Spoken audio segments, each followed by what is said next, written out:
waking up to clear skies across the valley and across the state. Our latest storm system is continuing to push to the east, and you can see the snow wrapping around the backside of this area of low pressure that moves through our state and brought this cool down. Well, this storm system will be pushing east, helping guide Zeta once it makes landfall. And speaking of Zeta, you can actually see the eye of that storm well defined here on this satellite clouds and radar view. Some of those outer rain bands starting to approach that Louisiana coastline. This storm is now a Category 1 hurricane. We talked about how it was going to gain strength again, now producing winds at around 90 miles an hour. As it moves to the northeast, it's possible it could strengthen even further. The National Hurricane Center actually has the official forecast showing a strengthening to a Category 2 hurricane just as it makes landfall somewhere along that southeastern coast of Louisiana. So we're talking winds that could be near 100 miles an hour as it moves inland. This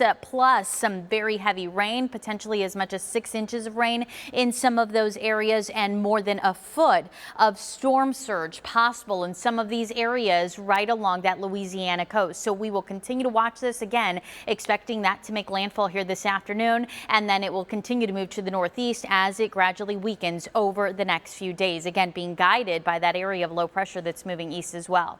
Now back here in our state, we're also watching those cooler conditions, and that cool air certainly sticking around at least through this morning. We're running a degree cooler than we were at this time yesterday. Not a huge difference at this point. 2 degrees cooler in Flagstaff, but that puts us at 17 degrees in the Flagstaff area. Phoenix Sky Harbor right at 50 degrees. Now we're not dealing with as much of a wind chill as what we had yesterday, so that's the good news there. No single digit wind chills as those winds are lighter across the high country, but we're still talking temperatures in the teens. Bundle up as you step outside and know that these temperatures will drop a little further as we get towards sunrise. That'll be the coldest point in the day. We are still under freeze alerts across that southeastern portion of our state until 8 o'clock here this morning. No freeze alerts for the valley, but look at these temperatures already well down into those low 40s. The Santan Valley checking in at 41 degrees. It's 41 in Gilbert, 45 in Glendale, 44 in Laveen, and Surprise checking in at 45 degrees. And again, we're going to see that temperature dip down a little bit further as we get to sunrise. So I think Phoenix today is actually going to dip down into the 40s. Yesterday,